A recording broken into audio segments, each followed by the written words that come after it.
Because at a very young age we get people like Tavleen and Aman who come in, and in the course of the first 6 to 8 years of their life log 10,000 hours. Anyone's heard what's the 10,000 hours theory? Okay, yeah. So yeah, everyone's read Gladwell. Good.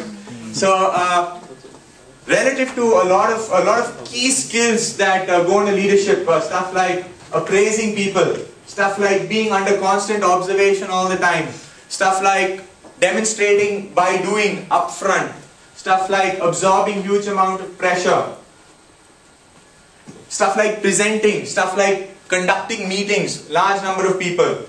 The nature of a lot of entry-level jobs in Unilever make sure that relative to somebody else starting out in a slightly different industry, in the first 10 years, you log more than 10,000 hours of running meetings. You log more than 5,000-6,000 hours of doing performance appraisals. So somebody like Tavleen who joins Unilever in a first year appraises about 30 people.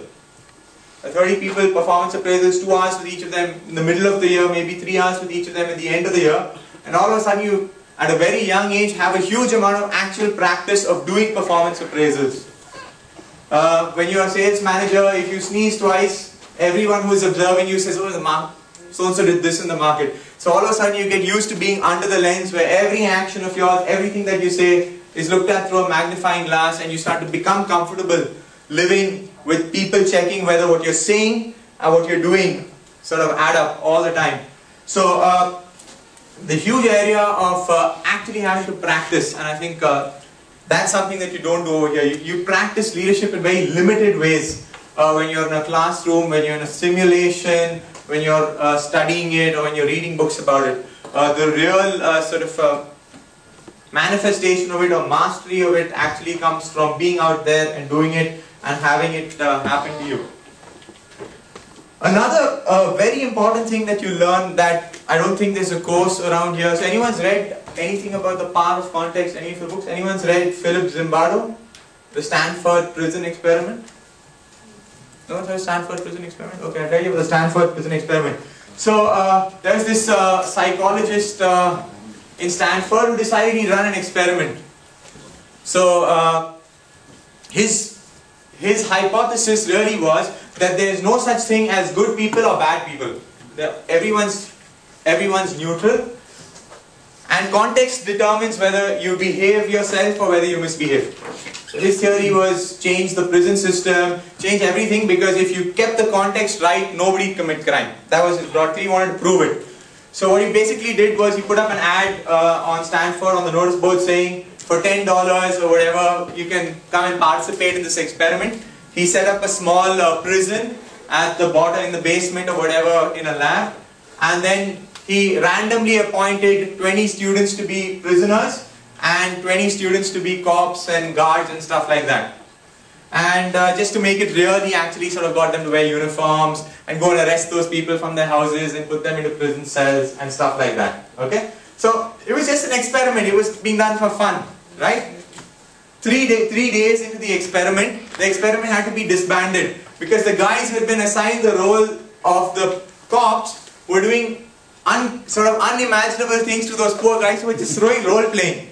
And the reason why this became so popular again is because this guy actually gave testimony in the Abu Ghraib hearings in the US, saying that, you know, the nature of the setup, the nature of Guantanamo Bay as a place, or Abu Ghraib as a place, was the dominant driver of the sort of atrocities people did rather than the nature of the people themselves.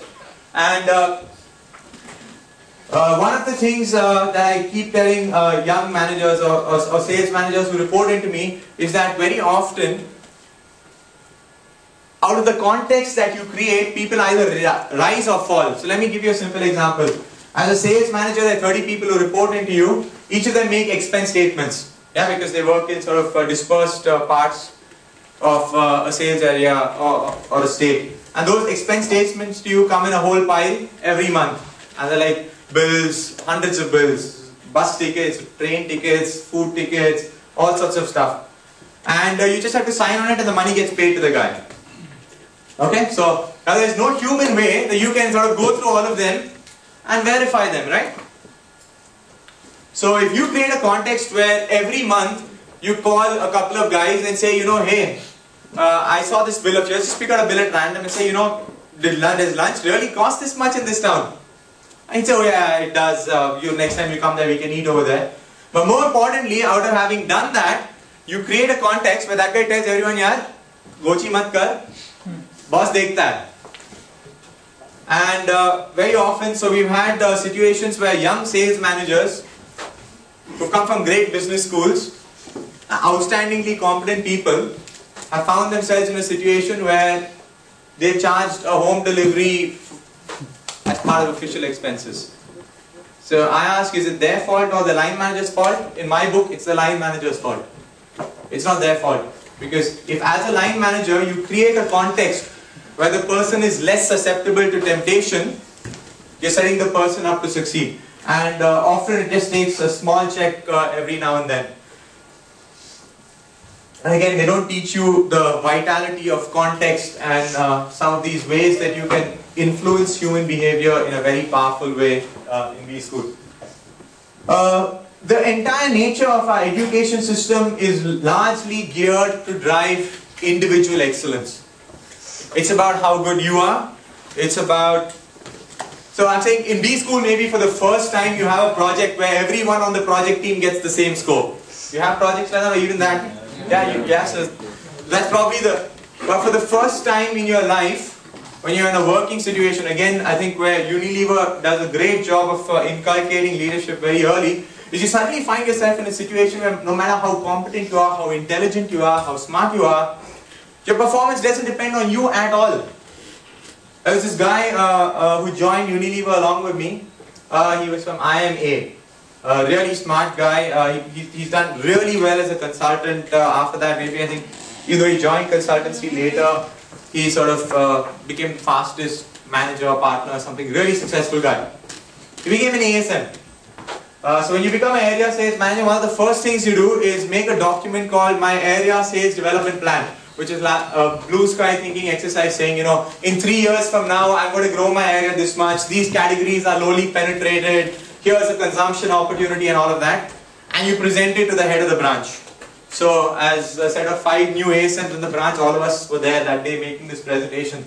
And we all presented, and this guy's presentation was at least 10x better than everyone else's. And I was there saying, oh damn, shit, I should have gone like before him, because now if I go after him, it's going to be terrible.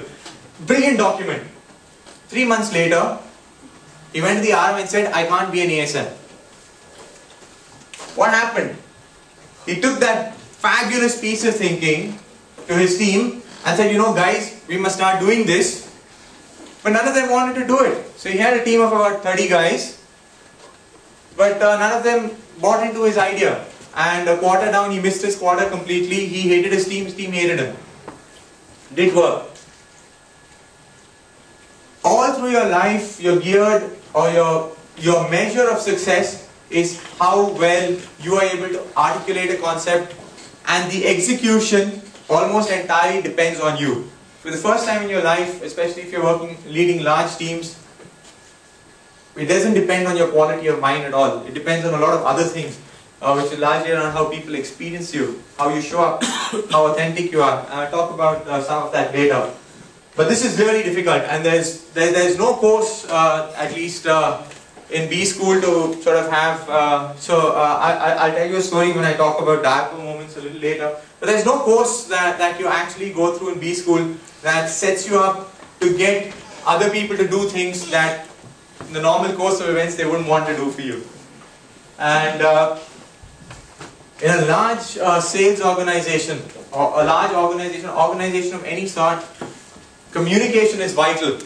And the biggest mess ups in my 10-year career have all been in the area of you're saying something and the other person hearing something completely different, or his take out of it being completely different.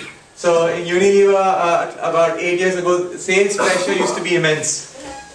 And very often on a Friday or something, somebody would call you from the depot saying, you know, I'm not sure whether this distributor will be able to pay for 10 lakhs of stock. Should I send it or not? Yes, that's a question they'd ask you as the boss of the sales area or whatever. And you look back and say, so you really want the number to happen. You sort of don't want to miss your target or your sales target. But you know that there's the risk that if you actually send those 10 lakhs and do your target, that distributor might bounce the check and create a liability for the organization of 10 lakhs. So it's a leadership moment, because the guy is looking to you for advice, and basis what you tell him, something's going to happen. So you can fence set and say, use your judgment. That's one option.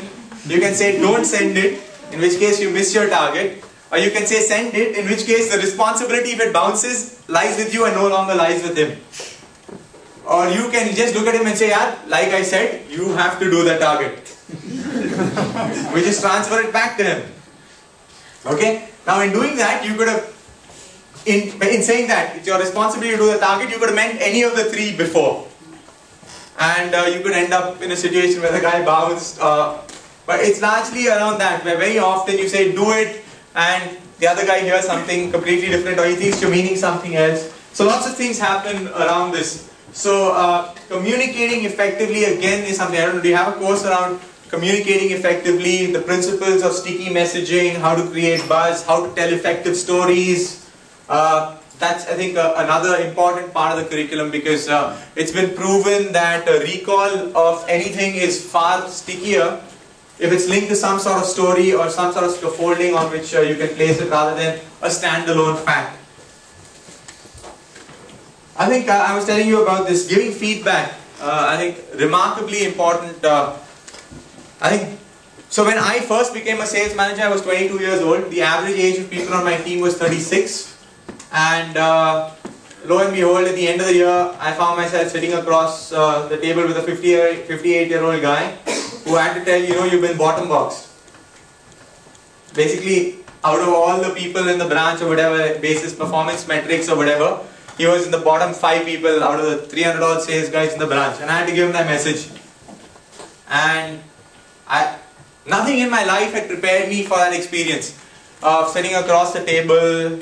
That guy started crying. I didn't know whether I should cry or whether I shouldn't cry. Whether as a manager, he started telling me about his wife and his kids, and he still had $1 to get married. Nothing in my life had prepared me for that. So I just hugged him. That's all. There was nothing else I could do, because I didn't know what to tell him. I didn't know how to make the sort of blow soft. I didn't know whether it was right to blame the company for it. I didn't know whether I should just be human. I didn't know whether I should tell him, you know, I think it's unfair that they're doing this to you, but I tried, I made a representation to the organization, but I still think you should go. Or I could have told him, yeah, in my experience of you, which was just about 6 months, I think this is absolutely right and you deserve this. I could have told him that. So there are many ways you could have had that conversation, but nothing in my life had prepared me for that conversation. And it's probably in my first 2 years, that experience was a very humbling experience, because it made me, after that experience, so I had that conversation, he cried, we had to let go of him and all of that, it stayed with me for much longer. And to me it was a shortcoming, to me it was something that changed the way I think about people. It changed the way I think about being responsible for people, whether it's right to let somebody go, stuff in that area. So it was a very powerful experience. And my biggest grouse with B-School curriculum is that it's predominantly all the hard stuff. There's a right answer, it's case studies, it's methods. It's not a real simulation of what happens out there. And I know a lot of you have actually worked, will actually sort of empathize with what I'm saying. When you're actually out there doing stuff, praising people, getting stuff done, a lot of dynamics and a lot of human behavior comes to it, which is far more difficult. So the cribs, at least in Unilever, you never hear anyone saying he was an incompetent boss. Everyone in Unilever has the hard stuff absolutely wired perfectly. You give anyone in Unilever a case study with an answer that ends at the 10th decimal point, everyone in Unilever will get it right to the 10th decimal point.